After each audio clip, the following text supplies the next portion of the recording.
Morning, you guys. I just thought I'd make this video to sort of do two things.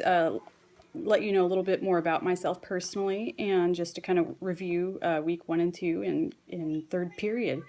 On a personal note, this is my daughter Gwen. Say hi. Okay. This is my son Sebastian. Can you say hi? Hi. Yeah.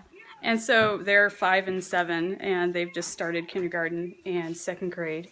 And I've got my dog here, Sadie. See, here's my funny looking dog. She's a golden doodle.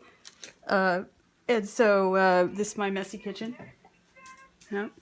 See, that takes some bravery. Guinea pig. Oh, and my daughter says we have 2 guinea pigs that she wants you to know about. And anyway, so I just wanted to kind of let you know a little bit about me.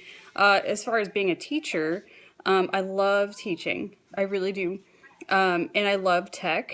I'm a advanced certified Google educator.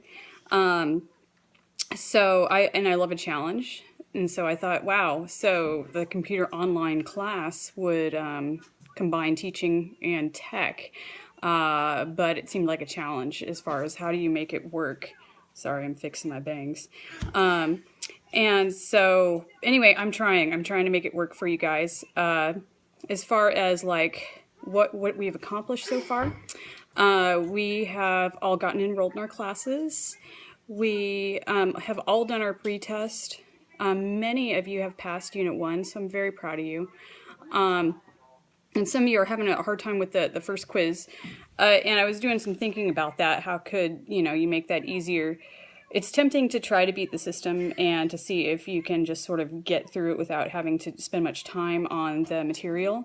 And if you're finding that works, I think more power to you. Go for it. But if you're having trouble passing the test, I have some suggestions.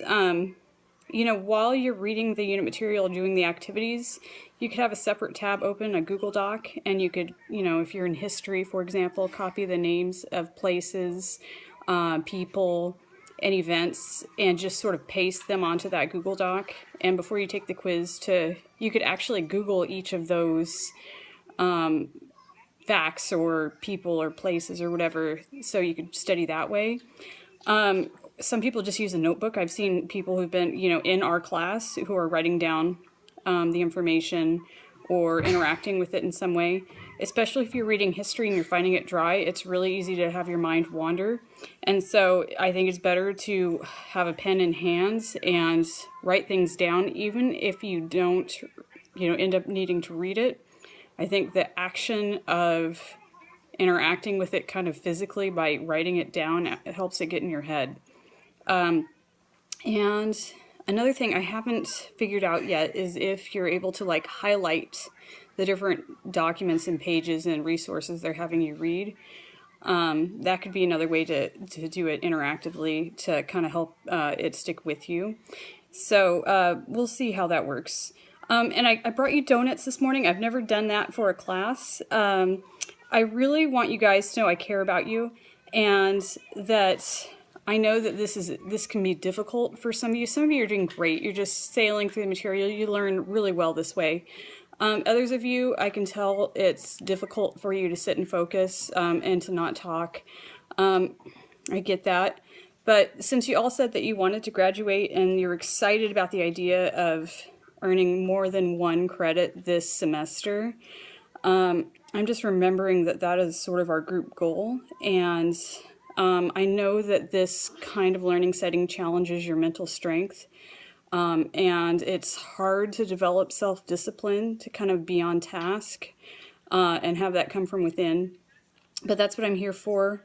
So I'm kind of like that little angel on your shoulder saying, okay, we need to get back on track. We got to get focused.